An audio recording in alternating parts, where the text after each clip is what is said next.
Land cruiser 300 series ZX और LX 570 दोनों ही गाड़ियां लेजेंडरी हैं, लेकिन सेम पैसों में कौन सी गाड़ी ज्यादा वर्थ इट है, फीचर में बताता हूं, जस्ट आप करें।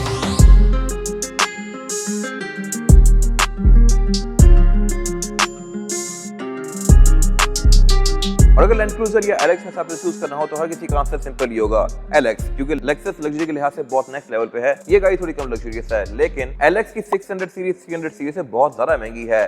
तो आपके सेम बजट में आती हैं ये दोनों गाड़ियां। 6-7 करोड़ के आसपास आपको ये भी मिलती है और ये भी मिलती है, लेकिन ये गाड़ी लेटेस्ट जनरेशन है, नई टेक्नोलॉजी है। ये गाड़ी थोड़ी एंशिएंट फील होती है, लेकिन एक चीज इस गाड़ी की वर्थ इट है और वो है इस गाड़ी का इंजन। इसमें इंजन V8 आता है।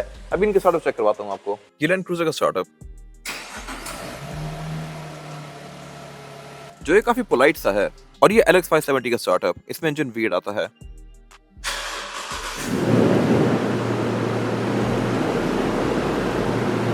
और ये तो होगा इन गाड़ियों के स्टार्टअप। ये गाड़ी से मॉन्स्टर फील होती है और इसका एक्सीलरेटर का रिस्पॉन्स भी ज्यादा क्विक है। बाकी जहां तक बात की जाए इंप्रूवमेंट्स की, जो कि मेरे ख्याल से इस केस में इंप्रूवमेंट्स कम और कॉस्ट कटिंग ज्यादा लगती है, वो ये है कि इसमें टेलगेट स्प्लिट में है। अनलॉक करने भी टेलगेट ऊपर जाता है, आधा ऊपर आधा नीचे। और ये चीज मेरे ख्याल से वजह की है क्योंकि आप ये नीचे वाला एरिया खोल के इस पे चढ़ के बैठ सकते हैं। ये चीज पहले 200 सीरीज में भी आती थी, 6S में भी आती थी, बट अब नई वाली 300 सीरीज में ये चीज खत्म कर दी गई है। इसकी डिग्गी खोलने पे पूरी की पूरी ऊपर चली जाती है। अब इसका ड्रॉबैक ये है कि इसको ओपन होने के लिए ज्यादा जगह चाहिए। उसकी डिग्गी आगे ही खत्म हो जाती है, इसकी डिग्गी बहुत पीछे तक आती है। अब यहाँ पे आप चढ़ के बैठ भी नहीं सकते। यहाँ लाइक आप अड़ना चाहें तो अड़ सकते हैं, लेकिन प्रॉपर यहाँ जगह नहीं दी गई, तो वो मेरे ख्याल से ज्यादा फिट है। इसकी डिग्गी में एक चीज इंप्रूव की गई है और वो ये है कि इसकी थर्ड और सीट सिंकिंग वाली है, जो कि फ्लोर के अंदर ही फोल्ड होती है प्राडो की तरह। और इसका फायदा ये है कि साइड्स का व्यू ओपन है और इसके अलावा डिग्गी थोड़ी ज्यादा स्पेशियस हो जाती है। जबकि ऑन कॉन्ट्रेरी इस गाड़ी में अगर देखें तो इसकी सीट्स यहाँ पे साइड पे फोल्ड हुई हैं और डिग्गी का ये काफी सारा एरिया खा गई है, उसमें ये सारी जगह खाली होती है। अब इसका भी एक फायदा है, वो ये है कि डिग्गी थोड़ी डीप है, ये नीचे है, लेकिन अगर आप इसमें गौर करें तो ये डिग्गी ज्यादा ऊंची हो गई है। तो अगर आपको सामान उठा के रखना है तो वो गाड़ी आपको नीचे फील होगी, इसमें सामान ज्यादा ऊपर उठा के रखना पड़ेगा। और इसके अलावा फिर आप उसको स्लाइड वगैरह कर सकते हैं। ट्रंक कंपैरेटिवली मेरे ख्याल से इसकी ज्यादा बेहतर है। बाकी इसके अलावा जहां तक बात है लुक्स की, तो लुक्स के लिहाज से किसी की अपनी ओपिनियन है। दोनों के टेलगेट पावर्ड आते हैं। और इस स्पेसिफिक गाड़ी के बारे में एक चीज स्पेशल ये है कि ये गाड़ी सिर्फ LX 570 नहीं बल्कि ब्लैक सीक्वेंस भी है। ब्लैक सीक्वेंस वाली कार में टेल लाइट्स की ट्रांसपेरेंट आती हैं और इनमें फिर ये जो स्ट्रिप्स हैं LED की स्ट्रिप्स, इनकी लुक ज्यादा खूबसूरत आती है। फिर ब्लैक सीक्वेंस वाली गाड़ी में जितने भी क्रोम के फ्रिल्स होते हैं ये शैडो क्रोम में है या फिर ग्रे में है। फीचर्स यहाँ पे ऑलमोस्ट आइडेंटिकल हैं। दोनों में ही पार्किंग सेंसर्स आते हैं, वाइपर्स आते हैं, रेयर फॉग्स आती हैं और इसके अलावा स्पॉइलर भी दोनों में ही आता है। तो ओवरऑल अगर मैं एक वर्डिक्ट दूं यहाँ पे तो ये गाड़ी लुक्स और फीचर्स के लिहाज से ज्यादा बेहतर है, लेकिन प्रैक्टिकलिटी के लिहाज से ये गाड़ी ज्यादा बेहतर है। एक और चीज इसमें एडिशनल है, वो ये है कि यहाँ पे इसका किक अनलॉक कराता है। अगर मैं यहाँ पे किक करूंगा तो इसकी डिग्गी ओपन हो जाएगी। ये कभी कभी ओपन होती है, लेकिन होती है।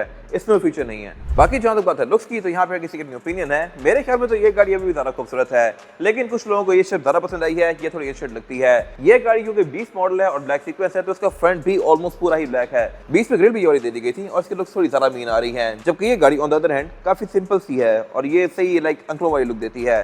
ग्रिल्स में बिल्कुल सिंपल सी है, लाइट्स भी सिंपल सी हैं, सब कुछ इसमें टू द पॉइंट है। इसमें सही फ्लैशनेस दिखाई गई है। बाकी फीचर इन दोनों ही गाड़ियों में मिलते जुलते हैं। हालांकि ये सिर्फ 2016 से आ रही है, बट स्टिल इसमें रडार भी है, पार्किंग सेंसर्स भी हैं, कैमरास भी हैं, हेडलाइट्स में प्रोजेक्शन लैंप के साथ हैं और कॉर्नरिंग लाइट भी ये गाड़ी पहले से ऑफर करी है। जबकि कॉर्नरिंग लाइट इस गाड़ी में अब आके दी गई है। तो इसमें जो इनोवेशन की गई है ये कॉर्नरिंग लैंप वाली, वो चीज इसमें काफी पहले से आ रही है। बाकी इसके अलावा बॉडी किट्स दोनों में ही लगी हुई हैं। बोर्ड वगैरह भी दोनों के लुक्स के लिहाज से एग्रेसिव हैं। दोनों में ही वाइपर ऑटोमेटिक आते हैं, हेडलाइट्स भी ऑटोमेटिक आती हैं और इनकी साइड प्रोफाइल में भी कॉस्ट कटिंग ज्यादा लगती है एज कंपेयर टू इंप्रूवमेंट। इस गाड़ी में से हाइट कंट्रोल निकाल दिया गया है। इसको आप रेस लोवर कर सकते हैं और इसके साथ लैंड क्रूजर 200 सीरीज वो भी आप रेस लोवर कर सकते हैं। और हाइट कंट्रोल ऑब्वियसली ज्यादा महंगा होता है, इससे वो निकाल दिया गया है और सिर्फ सस्पेंशन अब फिक्स्ड ही है। फिक्स सस्पेंशन पे अगर आप इस गाड़ी को नॉर्मल पे रखें तो इसकी हाइट ज्यादा है। इसकी बैक से ये गाड़ी थोड़ी सारा ऊपर जा रही है, लेकिन इसको ऑब्वियसली आप जब हाई पे करेंगे तो ये इससे बहुत ऊपर निकल जाएगी और इसको जब आप लो करेंगे तो ये काफी नीचे भी आ जाती है। इसमें वो शिशके खत्म कर दिए गए। इसकी अब ये एक ही हाइट है। राइड के लिहाज से दोनों ही गाड़ियां काफी स्मूथ हैं, लेकिन इसकी राइड थोड़ी ज्यादा डिफरेंट है as compare to this car. ये गाड़ी बहुत लाइट फील होती है, ये गाड़ी थोड़ी जम के चलती है, बट अगेन हर किसी की अपनी ओपिनियन है। कुछ लोगों को जम के चलने वाली गाड़ियां थकाती हैं। बाकी इसके अलावा इसमें कुछ गाड़ियों में सॉफ्ट क्लोज भी आता है, स्पेसिफिक गाड़ी में नहीं है। स्मार्ट एंट्री ये दोनों ही गाड़ियां 64 डोर्स में ऑफर करती हैं। दोनों में ही 360 डिग्री कैमरास आते हैं, लेकिन इसके ग्राफिक्स वगैरह थोड़े ज्यादा इंप्रूव्ड हैं। साइड मिरर के फीचर दोनों के आइडेंटिकल हैं। दोनों में ही ब्लाइंड स्पॉट मॉनिटर्स आते हैं। दोनों में ही 360 डिग्री कैमरास आते हैं, लेकिन इसके 360 कैमरास के ग्राफिक्स थोड़े ज्यादा इंप्रूव्ड हैं। बाकी नई वाली गाड़ी में LX 600 में भी और इसमें भी साइड मिरर डोर के अंदर माउंट कर दिए गए हैं, जबकि उसमें ये बॉडी के अंदर आ चाहते थे। तो इन गाड़ी के इंटीरियर में भी मेजर इंप्रूवमेंट्स हैं। लेक्सस का इंटीरियर मेरे ख्याल से अभी भी ज्यादा लग्जरियस है। हर चीज यहाँ पे थोड़ी मजेस्टिक लगती है। यहाँ वुड, लेदर और इसके अलावा प्रीमियम मटेरियल्स बहुत सारे दिए गए हैं और स्पेशली एक क्लॉक सेंटर में जो है ये बहुत खूबसूरत लगती है, रात में ग्लो करती है। लेकिन इसके इंटीरियर थोड़ा एंशिएंट भी हो गया है। एंशिएंट इस तरह से कि यहाँ पे इतनी मैसिव स्क्रीन है, इसको आप टच में यूज नहीं कर सकते। इसको यूज करने के लिए यहाँ पे ट्रैक पैड दिया गया है, जहाँ से मैं इंडिविजुअल सेटिंग्स को जाकर निकालूंगा और बड़ा खपना पड़ता है इसके साथ। फिर इसके अलावा इसमें वायरलेस चार्जर नहीं आता। इस वाली में 20 में जाकर ऑफर कर दिया गया था और ये वायरलेस चार्जर है भी अजीब सा। ये है लैंडस्केप और इसमें मेरा फोन एडजस्ट होता नहीं है। अगर आपके पास कोई आईफोन वगैरह है तो वो शायद एडजस्ट हो जाए, सैमसंग वगैरह नहीं आएंगे। फिर पीछे के फीचर गाड़ी में आइडेंटिकल ही है। पार्किंग ब्रेक की गाड़ी भी इलेक्ट्रॉनिक ऑफर करती थी, डिफरेंशियल लॉकिंग वगैरह सारा कुछ यहाँ पे आता है। और इसके अलावा ये गाड़ी कूल बॉक्स भी ऑफर करती है। जहाँ तक बात है सीट्स की, तो इसमें मेरे खास से ज्यादा लग्जरियस है, ये ज्यादा चौड़ी भी है और इस गाड़ी में ये क्रॉस स्टिच पैटर्न में है, ब्रूनो क्रॉस पैटर्न है। और इसके अलावा ये हीटेड वेंटिलेटेड दोनों हैं। ये एडजस्ट भी इलेक्ट्रॉनिकली होती हैं और ड्राइवर के पास मेमोरी फंक्शन भी है। रूफ लाइनर इसमें ब्लैक है, सनरूफ ये गाड़ी ऑफर करती है। स्टीयरिंग व्हील भी इस गाड़ी का ज्यादा लग्जरियस है, ये काफी कॉम्पैक्ट सा है और वुड और लेदर के कॉम्बिनेशन में है। बाकी यहाँ फीचर्स पूरे हैं। पैडल शिफ्टर भी ये गाड़ी ऑफर करती है, लेकिन इसका मीटर भी थोड़ा एंशिएंट है। इस तरह से कि इसके सेंटर में जो स्क्रीन दी गई है, ऐसी स्क्रीन ग्रेड में आया करती थी, ये चीज सीरीज में काफी इंप्रूव कर दी गई है। फिर इसके अलावा इसमें हेड डिस्प्ले तो आता है, लेकिन ये भी थोड़ा एंशिएंट है। इसके डिस्प्ले वगैरह बिल्कुल बेसिक से हैं, सिर्फ यहाँ पर स्पीड आती है। एक फीचर इसमें भी वर्थ इट है और वो है इजी एक्सेस मोड वाला, यानी कि आप ये प्रेस कर रहे हैं तो ये गाड़ी बंद होने के बाद ड्रॉप हो जाती है हाइट कंट्रोल की वजह से। बाकी डोर पैनल इस गाड़ी के अगेन ज़रा लग्जरियस है, डिजाइन के लिहाज से ज़रा प्यारे हैं और इसमें ये शेडो क्रोम दिया गया है जगह जगह, क्योंकि ये गाड़ी ब्लैक सीक्वेंस है। सेम ब्रदर्स का सीट्स वाला कंटिन्यू किया गया है यहाँ पे और साउंड सिस्टम भी ये गाड़ी मार्क लेविंसन को ऑफर करती है। बैक पे गाड़ी प्राइवेसी कर्टन्स भी ऑफर करती है पैसेंजर्स के लिए और ये चीज लेक्सस हमेशा से आती है, लैंड क्रूजर में चीज नहीं आती। इसमें ना प्राइवेसी कर्टन है और डोर की लुक्स अगर आप खुद भी देखें तो ये मेरे ख्याल से कंपैरेटिवली उससे कम अच्छी हैं, उसका डोर सारा बेहतर है। बाकी यहाँ पे जो इंप्रूवमेंट्स हैं वो ये है कि इसकी स्क्रीन जो है ये टच सेंसिटिव है, उसमें स्क्रीन आप रिमोट से यूज करेंगे और इसमें लेग रूम थोड़ा सा कॉम्प्रोमाइज है compare to that car. Leg room के लिहाज से लेक्सस यहाँ पे पुरानी वाली लैंड क्रूजर सारा बेहतर है, बट यहाँ पे लेग रूम कॉम्प्रोमाइज होने का एक फायदा ये है कि इसमें थर्ड रो सीट सारा स्पेशियस हैं, तो इसमें हर बंदा प्रॉपर बैठ सकता है। उन गाड़ियों में 5 लोग तो कंफर्टेबली बैठते हैं, लेकिन जो बैक पे लोग हैं थर्ड रो सीट्स वाले वो थोड़े फंस जाते हैं। और ये 300 सीरीज का इंटीरियर, ये थोड़ा ज्यादा क्रैम्प्ड है, छोटा सा है, हर चीज यहाँ पे तंग है, लेकिन फीचर्स यहाँ पे सारा इंप्रूव्ड हैं। अब इसकी जो इतनी बड़ी मल्टीमीडिया स्क्रीन है ये टच सेंसिटिव है। रेंज रोवर्स की तरह इसमें स्प्लिट स्क्रीन भी आती है, यानी कि यहाँ पे मैं अगर क्लाइमेट कंट्रोल वगैरह यूज कर रहा हूँ तो यहाँ पे गाने वगैरह प्ले कर सकता हूँ और यही चीज आप यहाँ पे स्विच कर सकते हैं। तो ये हर लिहाज से बहुत सारा इंप्रूव्ड है। फिर जो यहाँ पे फीचर्स है पहले 200 सीरीज में वो सारे यहाँ पे दे दिए गए हैं आपके हाथ के रीच में, तो आप ड्राइविंग करते हुए इजीली इन सारी चीजों को यूज कर सकते हैं। और अब ये यूजर के लिहाज से बहुत सारा ऑप्टिमाइज कर दी गई है। तो इसमें पुश स्टार्ट के अंदर फिंगरप्रिंट सेंसर भी आता है, आप यहाँ प्रोफाइल बना सकते हैं और जब भी आप इस गाड़ी को ऑन करेंगे तो आपके हिसाब से गाड़ी की स्टीयरिंग की सीट की सेटिंग्स बच जाएंगी। और इसके अलावा अगर फिंगरप्रिंट लगाया हुआ है और किसी बंदे का फिंगरप्रिंट नहीं लगा हुआ, वो इस गाड़ी को ऑन करना चाहे तो वो ऑन भी नहीं कर सकता। तो ये थोड़ी ज्यादा सिक्योर भी हो गई है। फिर जहां तक बात है सीट्स की, तो ये थोड़ी छोटी है कंपेयर टू एलएक्स, लेकिन ये भी हीटेड है, वेंटिलेटेड है, इलेक्ट्रॉनिकली एडजस्टेबल है, बट लग्जरी के लिहाज से वो कई ज्यादा ऊपर है। अगर आप इतने पैसे भर रहे हो तो लग्जरी मेरे ख्याल से टॉप नॉच होनी चाहिए। सेम लेदर से कंटिन्यू किया गया है डैशबोर्ड में, सीट्स पे साउंड सिस्टम भी ऑफर करती है JBL का। फीचर्स यहाँ पे भी ऑलमोस्ट उतने ही हैं और पार्किंग ब्रेक इसकी भी इलेक्ट्रॉनिक कर दी गई है।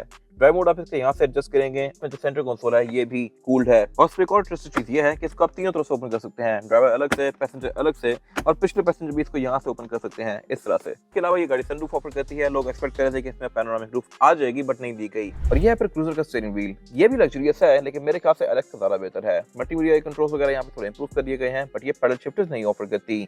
मीटर इसका मेरे ख्याल से बहुत इंप्रूव है, इस तरह से कि इसकी स्क्रीन के ग्राफिक्स ज्यादा बेहतर कर दिए गए हैं। ये स्क्रीन है भी ज्यादा बड़ी और गाड़ी के आप मोस्ट चीजें यूज कर सकते हैं इस तरह से। फिर इसमें हेड डिस्प्ले भी आता है, लेकिन इसके ग्राफिक्स भी काफी इंप्रूव हैं। ये हेड डिस्प्ले आपको गाड़ी का RPM भी शो करवाता है, स्पीड को भी यहाँ पे शो करवाता है कि आपको स्पीड की लिमिट क्या है, और उसके अलावा आपकी लेन भी यहाँ पे शो हो रही है कि आप किस लेन में जा रहे हैं और लेन चेंज कर रहे हो तब ये गाड़ी आपको यहाँ पे वार्निंग देती है। और ये इस गाड़ी का डोर पैनल। अब यहाँ पे आपकी अपनी ओपिनियन है कि किसका डोर पैनल ज्यादा बेहतर है। मुझे एलेक्स का बेहतर लगा था। बाकी इसके अलावा विंडोज दोनों में सिंगल टैप वाली हैं, दोनों के ही शीशे डबल ग्लेज हैं और दोनों में ही सीट में मेमोरी फंक्शन आते हैं और टायर साइज भी इन दोनों में डिफरेंट आते हैं। इसमें 20 इंच का आता है, इसमें 21 इंच का आता है। ये कंपनी से 21 का ऑफर कर रही होती है, जबकि 600 सीरीज में 22 के दे दिए गए हैं। ब्लैक सीक्वेंस का भी डिफरेंट आता है और इसमें टायर का साइज है 275, इसमें 265। टायर दोनों में ही डनलॉप ग्रैंड ट्रैक है और इसके अलावा दोनों में ही ऑल व्हील डिस्क ब्रेक आती है। डिफरेंशियल लॉकिंग भी दोनों में ही आते हैं और ये दोनों ही गाड़ियां ऑल टाइम 4x4 हैं। और ये है वो जगह जहां पे इन गाड़ियों का असल डिफरेंस क्रिएट होता है। ये गाड़ी 3.5 litre twin turbo charge V6 है, जबकि ये गाड़ी 5.7 लीटर V8 है, नेचुरली एस्पिरेटेड। अब कहने को ये इंजन इससे बहुत बड़ा है 5.7, लेकिन परफॉर्मेंस का फर्क है। ये गाड़ी 383 हॉर्स पावर प्रोड्यूस करती है, ये गाड़ी 415 प्रोड्यूस करती है। इतना सारा फर्क है। और ये देखा जाए तो वैसे दोनों ही हेल्दी फिगर्स हैं। ये गाड़ियों को कहीं भी अंडर पावर फील नहीं होगी, कहीं डिसअपॉइंट नहीं करेगी, बट ये गाड़ी थोड़ी ज़्यादा तेज है कंपेयर टू दिस कार। बाकी दोनों ही गाड़ियां ऑल व्हील ड्राइव आती हैं और इनमें ट्रांसमिशन के भी फर्क है। इसमें ट्रांसमिशन 10 स्पीड आती है, इसमें ट्रांसमिशन 8 स्पीड आती है सिक्वेंशियल शिफ्ट वाली। अब 8 स्पीड और 10 स्पीड से फर्क ज्यादा ये पड़ता है कि हायर आरपीएस पे जाकर ये गाड़ी थोड़ा लोड ले रही होगी, ये गाड़ी थोड़ा कम लोड लेगी। और इसके अलावा ड्राइव के लिहाज से भी ये वाली गाड़ी लाइट फील होती है, ये थोड़ी हैवी फील होती है। इसका स्टीयरिंग टर्न करना, इसको टाइट कॉर्नर से मोड़ना कंपैरेटिवली इससे बहुत मुश्किल है। ये गाड़ी आपको आम स्पोर्टेज वगैरह की तरह फील होती है, इतनी लाइट फील होती है। फिर इसी वजह से इस गाड़ी की एवरेज भी अच्छी है।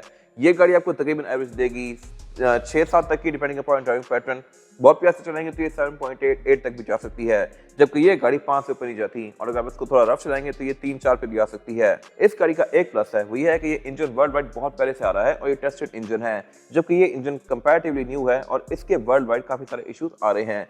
इन इंजन को रिकॉल भी किया गया है टंड्रा वगैरह में, बट ये गाड़ियां तो अभी तक ठीक चल रही हैं। लॉन्ग रन में जाके पता लगेगा कि ये इंजन कैसा परफॉर्म कर रहा है, जबकि ये इंजन लैंड क्रूजर में भी और इस गाड़ी में भी काफी हद तक टेस्टेड है। तो फाइनल वर्डिक्ट ये है कि अगर आपको एक फ्यूल इकोनॉमिकल गाड़ी चाहिए जो कि फ्यूल पे अच्छी हो और इसके अलावा टेक्नोलॉजिकली एडवांस भी हो, तो ये गाड़ी एक बेस्ट ऑप्शन है। लेकिन अगर आपको एक सही ऑरा वाली गाड़ी चाहिए जिसकी वाइब सही एक हैवी एसयूवी वाली हो, तो फिर ये गाड़ी एक बेस्ट ऑप्शन है। दोनों के कुछ कॉन्स हैं, कुछ प्रोज हैं, लेकिन सबसे बड़ा कॉन जो इस गाड़ी का है वही है कि आपको सेम प्राइस में मॉडल ये काफी पीछे का मिलेगा।